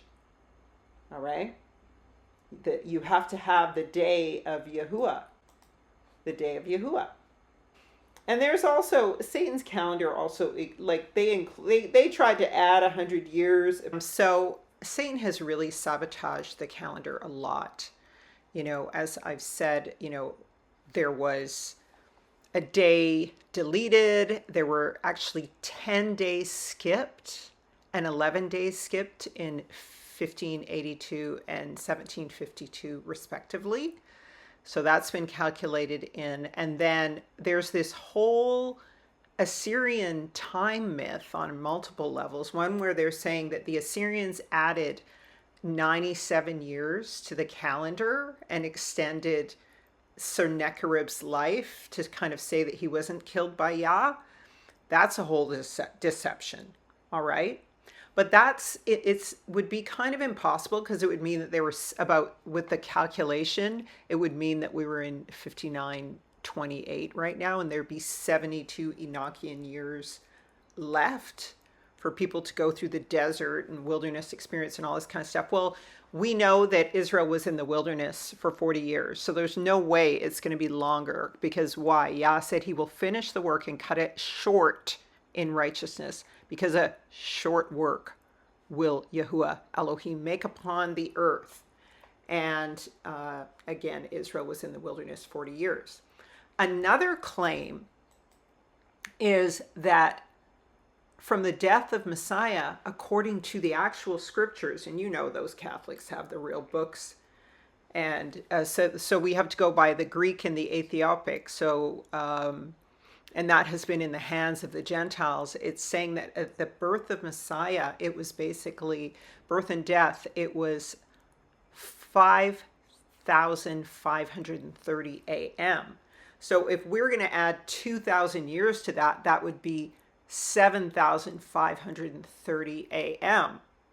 So that would be really the 8th day. We would be into the 8th day, because we're looking to be in the 7th millennium, which is the 6,000 years to the 7,000th year. In other words, the end of the day on Shabbat is the end of the day. So if the Shabbat is the 7th day, the 7th day completes at the end of the Shabbat day, if you understand what I'm saying. So this would mean that we were in the 8th day, 2,000 years after the life and death of Mashiach. In fact, 8.5 day. All right? So just think about that. The Masoretic is considered extremely fraudulent in terms of time, lying and saying that this is the number of years that we're in. So it's saying that we're 10 years from 2,000 years. And it's saying that Mashiach basically was born in 790 AM. So that's a 210 day discrepancy, 210 year discrepancy. All right? But the math can calculate, but they call it a fraud. So I don't know. And then the Vatican Vulgate agrees with it. So these two are in cahoots, right? And we know that, that the Ish folk and the Catholics are in cahoots. So we can't really trust them with the time, they're doing the moon calendar and all the rest of it. Then the Assyrian Targum says that Mashiach was born in 4:30 a.m., all right, which would be probably the closest one. But when I check with DeepSeek, it's like, no, it's a fraud. And I'm like, well, let me try to understand, like, how do you reconcile this time? Like, how, it keeps saying this is true and this is right. This is the right time. Truth. No matter, I've asked it so many different ways. Is this Gregorian time or Enochian time? This 5:53 a.m. Even if it was Gregorian, it would still be a very high number. It would only be about 10 days that were stolen or added or whatever. So it's still too high. And so these are the things you deal with the calendar. Like, don't let anybody tell you they can study the calendar for a day, a week, a month, a year, and teach on it. I'm 8 years in, and I'm still got questions here. We still can't reconcile stuff. And I've written an 80-page book on it, which I revise every year, which I was negligent to do this year, and I got a sort of a correction. We'll talk about that on another show. But it's math. It's brain surgery. It is not simple. If it was right and we studied what was true, it would be simple. But we're dealing with this mess here, this satanic interruptions and upsets. However, Yah makes all things work together for the good of those who love him or are called according to his purpose, because he just has communicated the truth to me regardless. When I'm dealing with this stuff, he'll just tell me, do this, do this. And so it is not for us to know. It's not for everyone to know. It's not for everyone to understand. It says only the wise will understand. And so this is why we look at these other things. But we have to really look at the awakening of Israel as one of the signs. And we have to look at the witness of the sun and the moon and the stars as well. So we can definitely be secure, as I've said, and I'm going to show you again, in the 7-year reset, because it has definitely been marking important times for Israel's awakening. But Israel is basically the fig tree. Yahusha, the Savior, is the sun, and Israel is the moon, because she's the woman. The moon is feminine, the sun is masculine, all right? As heavenly bodies. The moon is feminine and the sun is a masculine heavenly body. The moon is a feminine heavenly body. Just like the earth is feminine. All right? So the prophecy here in Luke and then in Matthew regarding the fig tree, right, is, but in the day that Lot went out of Sodom, it rained fire and brimstone from heaven and destroyed them all. After these examples shall it be in the day when the Son of Man be revealed. So in these particular times, you're going to see fire and brimstone. We're going to see signs in the heavens. All right? Going to Matthew. And for as lightning come out of the east and shineth even to the west, so shall the coming of the Son of Man be. For wheresoever the carcass is, there will the eagles be gathered together, and immediately after the tribulation of those days, the sun shall be darkened. So signs in the sun and the moon and the stars. And the moon shall not give her light, and the stars shall fall from heaven, and the power of the heavens shall be shaken. And then shall appear the sign of the Son of Man in heaven, and then shall all the tribes of the earth mourn, and they shall see the Son of Man coming on the clouds of heaven with the power of great glory. And he shall send his angels with a great sound of a trumpet, and they shall gather together his elect from the four winds, from one end of heaven to the other. Now learn the parable of the fig tree. When his branch is yet tender and putteth forth leaves, you know that summer is nigh. And what do we have? We have the Israelites doing their desert configuration, where them fans at chants. Now, they talk about a wizard and some other unwholesome things in that song, and it's based on a funky song, to say the least, but these fanners are fanning flames of fire, and Yah says he will send fanners to fan the flames in Babylon. So these people are dancing with fans. Everybody's on code, like not going out and marching or protesting anymore. No, that's not going to work in Babylon. So we see Israel, the fig tree, being a major sign. They're staying home. Now, I want to be clear that the eclipses aren't every 7 years. That's not normal in the earth for there to be eclipses aligning with these 7-year resets. They're only aligning in Babylon right now, and then they're going to align over in Africa. And so let's get into that. And so once again, the signs in the sun and the moon and the stars are that the sun shall be changed to darkness and the moon into blood, or it says the sun will turn black. This happens in scripture from what I could find in the end times. Looking at Old and New Testament, I found that it happened in 7 instances. It happens 7 times. So we're talking again about the 7-year resets, the 7 days, the Shabbat, the eternal Shabbat, and it's written in scripture 7 times that the sun turns black and the moon to blood, or the moon is covered, or whatever, signs in the sun and the moon, but they're turning dark. This 8th one is when Yahuwah comes. It says, because behold, darkness covers the earth and a thick cloud, and thick darkness the people, and Yahuwah Elohim shall rise upon you, and his glory shall appear upon you. So there will be a great darkness immediately before Messiah comes. So that's the 8th sign for the eternal day. But otherwise, all these other ones, there's 7 times when the sun and moon turn dark. Okay? And so here's a list of all of the eclipses. You can pause to read, how they line up and, what the mechanics of it are. But I want to keep this interesting. I don't want to get too far into the reads on this because you guys know I can do that and I don't want you guys to get confused. But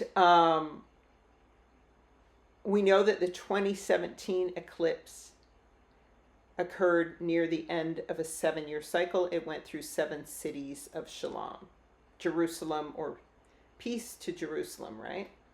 And then the 2024 one aligned with the equinox reset.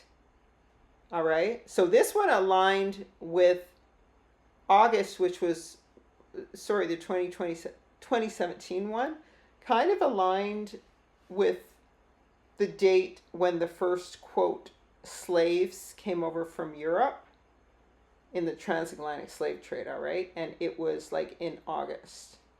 Now, this 2024 one aligned, it was around the time of the equinox reset, all right?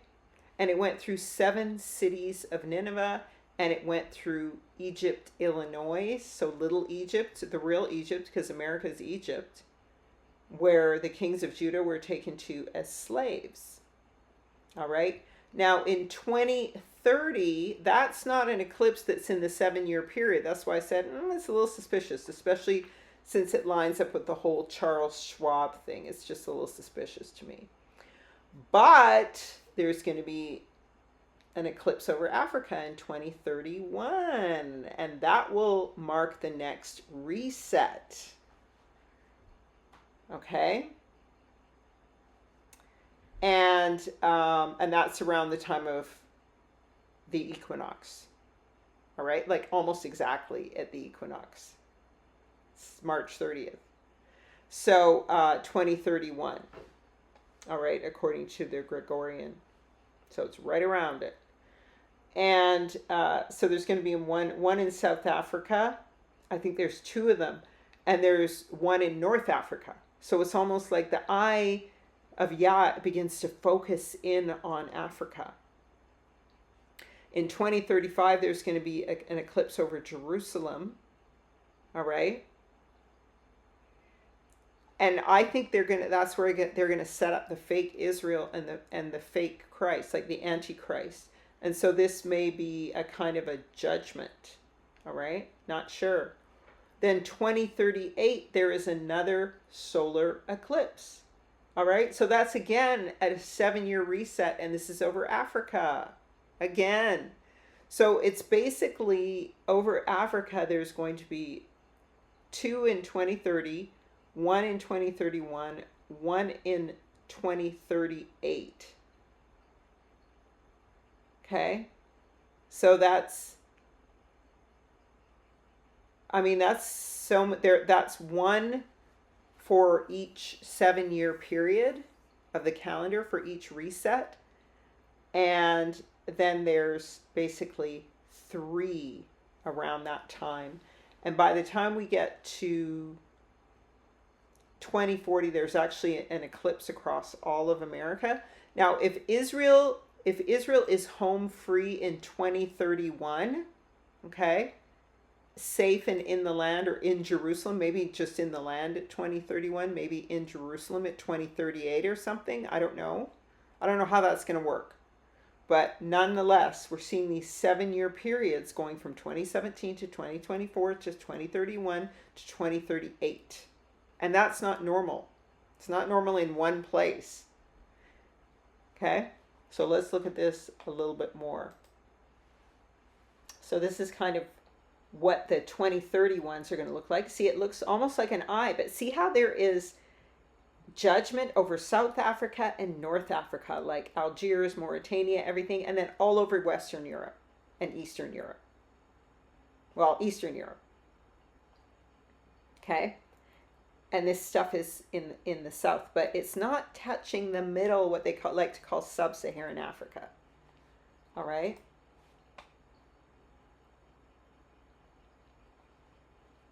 Now, the 2038 one is going to kind of go through the top of Africa.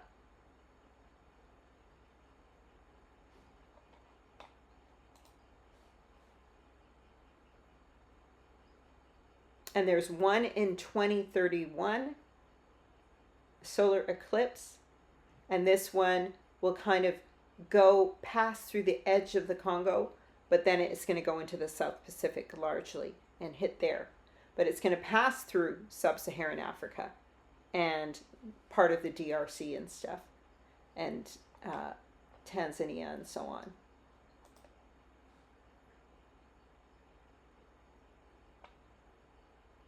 This is a lunar eclipse. But in 2041, it's going to go right through the Congo perfectly. Now this is 3.5. So 2038 will be the last reset. So 39, 40, 41. So this will be 3 years after that it goes perfectly through the Congo. So what I'm wondering is if, this will be the rapture point, like where even the Gentiles are raptured, or and this will be the coming of Messiah. But all the time before that, Israel is safe in the land. So where this can be viewed is, Angola to the Central Africa, including Angola, the DRC, Uganda, Kenya, Somalia, South America, and Antarctica. And it starts at about 11 a.m. and then ends at about 4 p.m. and that's Central African time. And the spiritual significance of it: shine brightly, because your light has arrived, and the glory of Yahuwah Elohim shall rise upon you. Because behold, darkness covers the earth, and thick darkness the peoples. I'm sure it's a thick darkness too. And and Yahuwah Elohim shall rise upon you, and his glory shall appear upon you. So I'm wondering if it's going to be. It says only the wise will understand. And so this is why we look at these other things. But listen, I said, well, okay, I don't see how 5,530 plus 2,000 Enochian years equals 6,000 and is right on time. And like the math is not mathing. What am I missing? So it's basically 3.5 days after Mashiach returns. After his death that he returns. In the middle of the 7th day. So I said to myself, well, it does actually say as well of the 144,000 and the two witnesses that after 3.5 days,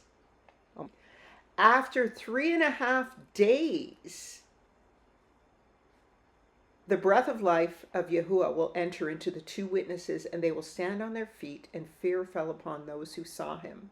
And the witness heard a loud voice from heaven saying, "Come up here." And they went up to heaven in a cloud as their enemies watched them.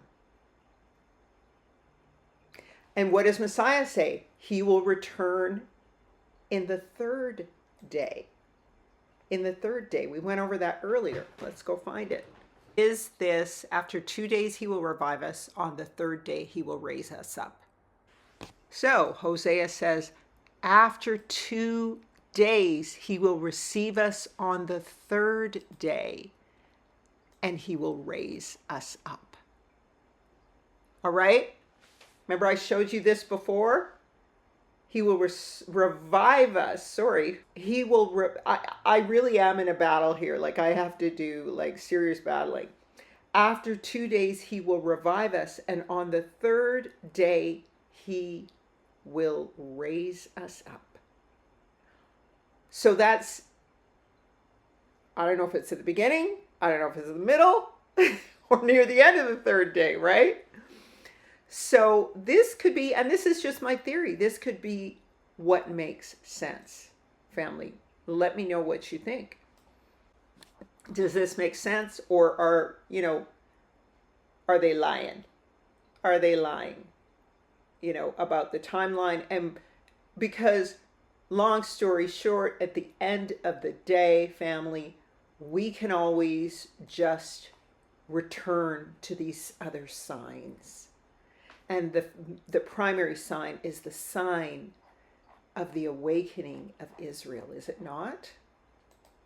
It's this fig tree. All right? When the branch is yet tender, it putteth forth leaves, and summer is nigh. And so the Exodus as well is the sign. But yeah, so these are the assurances we can look at in terms of the signs that Yahuwah is showing us. And so let me just put this here. Because this is according to the Israelite, the Yasharelite calendar, the Ethiopic calendar. It is the eternal rest. And this is applying to whom? Yasharel and the grafted in, who join into the tribes of Yasharel. So maybe the timeline is different. But regardless, family, of what it is, coming back to the truth, right? Because we just don't know with that. We can look at the signs in the heavens, but most of all, we can go by the Spirit. So let's just continue on here for just confirmation of a few more signs. Like I said, there's in 2038, there's also a total lunar eclipse. All right? But that is going to be in the West, in the United States and Canada. So while you're getting a solar eclipse in Africa, you're getting a lunar eclipse in Babylon. And so here's the pattern again. This is the one I call in 2030 the eclipse. All right. And then the reset ones, that 2017, 2024, 2031, 2038, they're all reset ones. Okay? Just so you're seeing that this, and it's like eclipses all over the world are about once every year or year and a half all over the world, but not frequently in one place or in particular places. Like these eclipses are in North America, or they're in Africa, or they're in lands being judged. You know what I mean? So, and the thing is, they're lining up with these 7-year reset cycles. So it's like Yahuwah is reminding us of what the calendar means again. Am I making sense? And so here again is a picture of all of those eclipses. This is the final one here in 2041. And then here's 1, 2, 3. This isn't all of them. This is just a lot of them. But they seem to be focusing around Africa. His eyes, what Israel is, Jerusalem is the apple of his eye, right? If thine eye be single, this looks like an eye, and this looks like the center part, right? His eye is on the sparrow, so you know he watches you. So fam, I think I'm going to leave part 1 here, and we're going to go into part 2 because I think we're running a little bit long here. But to review, the sun and the moon are going to be signs in the heavens. Even if the numbers seem to be a little bit off from the calendar, the reset every 7 years is definitely correct. All right. And we can see that there seems to be a resetting every 7 years by all of these eclipses that have happened over time since 2017 all the way to 2038. And I think there's even one in 2045 or 2044 in America or something. But the 7-year reset over the lands that Israel is in seems to confirm the Enochian calendar and the reset cycle. And the Jubilees are definitely matching up because it's been approximately 40 years in the wilderness for Israel, and it's been 40 Jubilees since the Messiah was crucified. All right? If that makes sense. And it does seem these solar eclipses seem to be timed around appointed times and resets and Jubilees. And that's why the calendar is so reliable. All right? But we're going to see when we actually look at the land, when we return and we look at the location and the size of the temple, but we're going to look at what I told you about and mentioned before, which was the Lahaina noon, the 0 shadow day, and how it literally defines exactly where the land is as our proof. All right? And remember, to prove the times that we're in, we looked at the 3 to 4 beasts, and we found that it was approximately 1,260 years ago. Now, the discrepancy between the Enochian calendar and the Gregorian or Julian calendar is about 7 years. Okay? So it's been about 1,250 years, all right, since the abomination of desolation was set up, the Pope. The fake people were set up. And the Khans, the Tubal Cains of Japheth and the Canaanites of Ham and the Shemites of Edom took over and set up the Antichrist, the vicar of Christ, who set up Caesar Borgia, who set up the false Jesus, right? Instead of Yahushua HaMashiach, they brought a different Christ. All right? And that was the 4th beast who stamped and trampled everybody and overcame Israel, scattered the power of the holy people for a time, times, and half a time, 42 months, 1,260 years. So we could be at 1,250 according to the Enochian calendar. So, because we're around 2019. So, and we want to know, is this final prophecy a prophecy based on the Israelite calendar that actually adds in 1,000 years and is speaking to the 3.5 days when the 2 witnesses rise? And you'll have to watch my two witness videos or the rise of the 144 videos to understand that Israel is the two witnesses and the two candlesticks that ascend up and are protected before everybody else to understand this teaching. And basically, family is just this 5:50 a.m., another lying calendar. You know what I mean? So, end of the day, I don't really know, but this does help us to see that we are closer when we're looking at the Enochian calendar than any other calendar. And further to that, it is what can be used to prove the location of the land. But regardless, we can look at all of the signs in the sun and the moon and the stars. That's just my theory.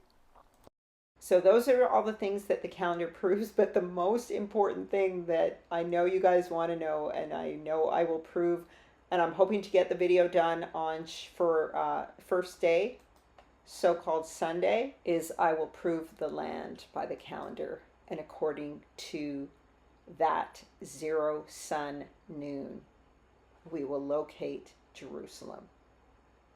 And it's the only place on earth where it hits twice. And remember, it's got to have springs running north and south and east and west underneath it, or running through it. Okay? It's got to have the Gihon and the Jordan.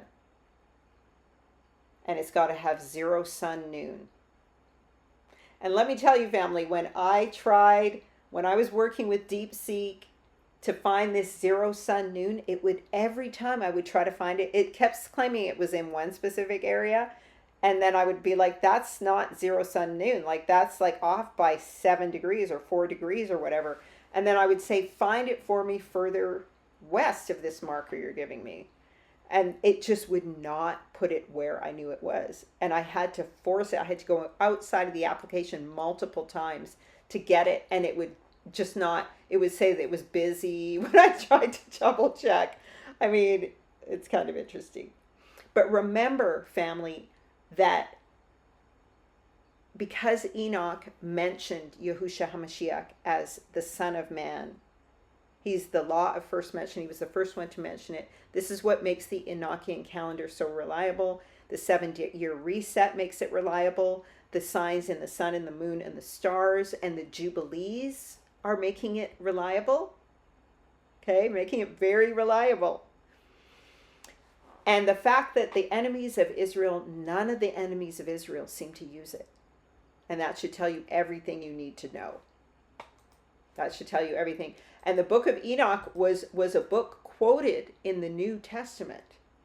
It was quoted by the apostles, and they're always talking in Israel about how they were expecting a Messiah. Why were they expecting Messiah? Behold, he comes in the volume of the book. It is written of him. His name is 45, Yahushua is 45 times in the Old Testament. All right. But, you know, the Christians could never find that because it's not Jesus, right? But he is mentioned in Enoch directly as the Son of Man. And this is why the Enochian calendar is reliable, or reliably predicting the coming of Yahushua HaMashiach.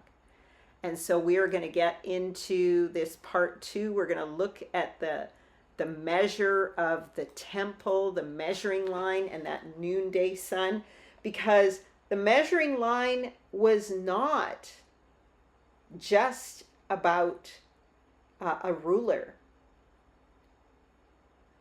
Little secret, they would use the measuring rod to create a perfect zero sun noon measure, to create a perfect alignment with heaven so there could be no shadow. And what does the scripture say? There is no shadow of turning in Yahuwah, or Yahushua HaMashiach. He is the same yesterday, today, and always, family. So we're going to show you the location. We're going to go over a bunch of slides that you've probably seen before in my other videos. But, you know, we're going to discuss the size of the base, what the size of that land has to be. And we'll give you the final quote, the final rundown to solidify the location of the land in relation to the zero sun noon. And I hope you enjoyed this. I hope you understood this lesson, family. May Yah bless you and keep you and cause his face to shine on you. May he be gracious, lift the light of his countenance, and give you shalom, family. We'll see you in the next one. I am hoping, and it's very likely, because I've already finished it here, but I've said that before. I have to listen to Yah. Yah willing, I'll bring you guys the second part of this, the exact location of Yasharel according to the Enochian calendar, the exact location of Yasharalem, Jerusalem. Shalom, family. Thanks so much for watching. And please go and pick up your calendar so you can understand the appointed times. That's what this is all about. It'll help you to understand these times, because the sun rules the day, and so does the S-O-N, Yahusha HaMashiach. So please like, subscribe, and share, and thank you, family, so much for your prayers and the donations that you've given me. It means so much to me. Peace.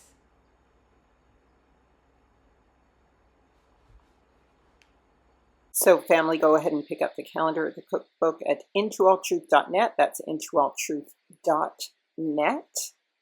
And support this ministry. I thank you for all your prayers and support. They mean so much to me. If you would please hit the like button and share. It doesn't cost you anything. I would greatly appreciate it. And Baruch to you all. Arise of you, O Yahweh. Let your enemies be scattered, and let those that hate thee flee from before thee. Give him thanks by saying hallelujah.